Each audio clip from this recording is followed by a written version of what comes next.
So if you're in South Africa, you're trying to start some sort of side hustle, here are some guidelines that I can give to you that helped me generate over 300,000 rands a month and got me to where I am right now. So I want you to take these guidelines and apply it to whatever you want to do, whether you want to start your own business, you want to do some sort of side hustle like drop shipping, you want to do trading, or you want whatever the fuck you want to do, right? Listen, trust these guidelines and follow it, because if you just follow these guidelines, no matter what you actually end up doing, you will succeed. Money isn't in a specific spot. Money doesn't just sit in dropshipping. Oh, like dropshipping is the biggest thing right now. I need to follow it and make money. Or if I do sales, then I can make money. If I become a TikTok creator, then I make a lot of money. It's not just like one thing that'll work, and it just depends on you and what you feel like will work for you. And as long as you put in the work, you can make money with anything. You can go be a barber and make a fuck ton of money if you do it the right way. And I want to give you those guidelines so that no matter what the fuck you do, you're going to make money. So the first guideline I want to give you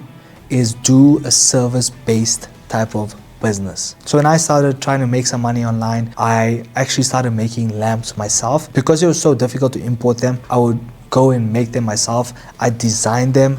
I literally draw them out myself by hand. I bought this little like tablet and a pen, and I would draw and trace character designs so that I could turn it into something that I could cut out on the laser engraver. I'd have to go buy the acrylic, take it to the person who's going to cut it and engrave it for me. I'd have to go buy the little bases that I have to plug the acrylics into, so that I'd have to drive to or get it delivered to me. I'd have to manage my cash flow so that I made sure that I wasn't actually eating into that cash flow, and all that stuff, all that money was for the business and not for me. Oh, I'd be like, oh, I made 10,000 rands, I'm so rich, but then 9,000 rand needs to go back into refilling my stock, buy more lamps, buy more acrylic, and pay the engraver guy. So I need to manage all these little things, manage the transport, make sure I have enough stock on hand, make sure that I still do the marketing, still run Facebook ads, still make TikToks and run traffic to my website. And obviously I had to make the website my fucking self and then sell these things. Like, it's all these little tiny things in a business that I have to do. I have to do all the admin and everything. And at the end of the day, I literally still break even after fulfilling all these orders. Say for a week's worth of orders, I'd literally sit there every day and pack boxes, I promise you, and listen to Alex Hormozi videos. At the end of that week, I'd literally break even and make no money because the ads were too expensive, the product wasn't expensive enough, and all these other small little things. So I'd walk out at the end of the day with no profit. Basically in that business, I'd work the whole week for free and put in hours, like 12 hours a day, and still try and manage engineering while trying to, do the shit, and then walk out with nothing. So I want you to avoid that by doing a service-based business. So when you're doing a service-based business, you're learning a skill that you can apply to another business. So I can learn marketing. I go to your business and I'm like, okay, I'll do your marketing for you. I have a decent phone, iPhone 15 or something. I'll record TikToks for you and post it for you and generate you leads. And all you have to do is pay me X amount every month, a salary. Pay me a salary and then some sort of bonus on the views we generate for you. Maybe, a couple of thousand rands for 1 million views, something like that, right? That type of business model is so much easier because all your time is being spent in learning the skill and perfecting it. That's all you're doing, and then you're doing the marketing. So you're doing outreach to try and get clients, and then the rest of the time you're either working with the clients, which is still perfecting the skill, and then you're learning more about the skill and using the skill. So it's all everything you're doing is you just getting better and better and better, and you're not wasting time doing random fucking shit in the business like admin and packing and all this stuff, because you're working on yourself constantly. And when you're doing the marketing also, you're working on yourself and you're learning awesome fucking skills. And if you're doing TikTok marketing, for example, you're literally learning how to do marketing to then market how to do marketing so that you can marketing for people. So I don't know what I'm saying, but you get the vibes, right? First of all, you'll have so much time on your hands because all you're doing is improving.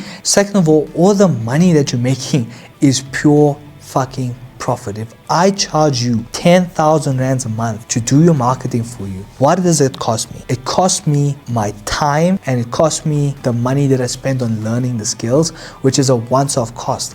I learned the skills, now I know the skills, so it's a once-off cost that's paid off. That's like a fixed cost. That's a once-off cost. That's like you don't have to worry about that anymore. And then everything after that is profit. If it cost me 10,000 rands to learn the thing, and then 5,000 rands worth of advertising, in my second month, I'm making 5,000 rands profit, and the third month it's 10,000 rands a month profit, and it's only costing me time then. So it's literally pure profit that you can take that money, reinvest into yourself, or fucking feed yourself, dude. Because literally with like a product-based business model, you have to pour it back into stock, pour it back into advertising, pour it back into all the shit. You don't have money to fucking feed yourself. Providing services is such a good business model. You can literally scale this because you can, like, I can teach people underneath me to do the same thing, and all you do is take a step back, you just focus on the marketing, and you get these people to work for you, and you train them, you get them in, you train them, they get better, you don't have to pay them. Say you got them in at 10,000 rands a month, and now they're worth 20,000 rands a month in terms of salaries, you're still paying them 10,000 rands. So you're getting that arbitrage on that skill because you train them up to that level, and then each one of them are making you 50,000 rands a month. So you're getting 40,000 rands a month profit on each one of these people that you're hiring, and all you got to do is book them all out and make sure that everyone's busy, and once they're all busy, then you add more people into it. So it's a full proper fucking business, which is so awesome. You know, you can easily scale to 100,000 rands a month pure profit in your pocket just doing that. Now, I will say that if you are going to go into this field, I'd look at doing it for the US. I'd look at joining creative programs like Creators Corner. Creators Corner is the one that personally changed my life, and they connect you with brands, they teach you all the marketing and stuff, and the brands that you're connected with give you retainers and bonuses already. So as soon as I started, I made like 40-50,000 rands a month, and then I scaled up from there to around 300. Next month it's going to be around 450,000 rands in 1 month. So yeah, but my point is, like, you don't have to specifically do creator work. Some people don't want to show their face on camera. Some people are uncomfortable with that. Some people maybe don't want to use music and stuff in their videos, so they don't feel comfortable doing that type of stuff. It's okay. Then look at other service-based skills that you can learn, right? So you can go into sales. Sales is amazing. You can get 25% commissions on every sale that you make. If you're selling high-ticket things, 10,000 rands for something, you make 2,500 rands per sale. All you do is get the leads and sell them, and you can learn these skills very easily. And there's a lot of courses online that you can spend your money on and learn these skills, and then easily scale to 4-5 million rand a year with sales, you know. And then there's other things that you can do. If you want to do teaching, if you are good at teaching, you want to become a tutor, then become a tutor, but do it the right way, where that you can scale it and make a lot of money and charge a premium for what you're doing. It's a service-based skill, and that you can make a lot of money. Anything service-based, you can scale it very well, easily. You can make any service-based skill, you can easily get to 100-200,000 rands a month if you're doing it right and you're not limiting your mindset. Second point kind of follows the first point. It's kind of obvious at this point, but invest in yourself. Everything that you do, you need to constantly reinvest into yourself. Fuck the stock market, fuck everything else. All the money that you make needs to be invested into yourself, or it needs to feed you. Like, don't obviously scale your lifestyle until you've spent a lot of money on investing in yourself and you've scaled your income to a point where you can still invest 60% of your income on yourself. Spend money on courses, $4,000, $10,000 I've spent on courses. Creators Corner cost me $2,000, and then I spent another $4,000 on another course, which was drop shipping. Then I spent another $10,000 on a sales course, and then I spent another $5,000 on Alex Hormozi books. And I constantly find places where I can spend money because I want to learn and I want to shortcut my way to success. And all the money that you make needs to be spent on yourself and spent on learning things and new equipment and whatever you need to succeed.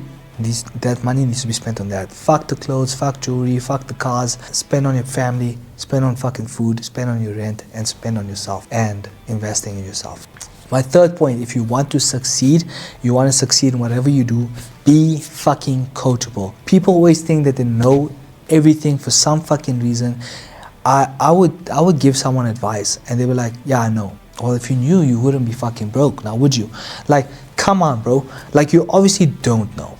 You obviously don't know. Like, it's like, you have to be so coachable and drop your fucking ego and assume that you know nothing, and whatever everyone's telling you, they're telling you for a reason. Now, obviously, the people that you're listening to need to be where you want to be, and as soon as you find someone who's where you want to be and you take all their advice and you take it one for one, you do exactly what the fuck they say. You don't cut corners, but oh, but this guy said something else. Oh, but this guy said something else. So I want to do fuck all. I want to do what, maybe a little bit of what this guy said, a little bit of this what this guy said. No, this guy is already where you want to be. So for you to get there, listen to him exactly. And then when you do get there, then you can decide to choose another piece of fucking advice.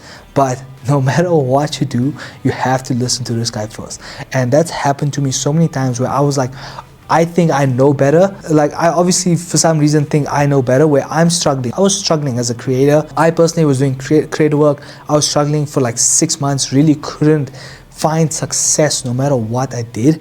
And then I asked this one guy advice, and I looked at the advice. I was like, what the fuck is this guy on about? And carried on doing whatever the fuck I was doing, which was useless. And then later on, when I figured it out myself, went through the process, made my first $30,000 in sales, and then I became a manager, and you know, from there kind of scaled up. But then I looked at his advice after I've learned all these things and after I've gotten so good, and then I realized that he was telling me exactly what I needed to hear. It was the perfect advice, and I just didn't listen.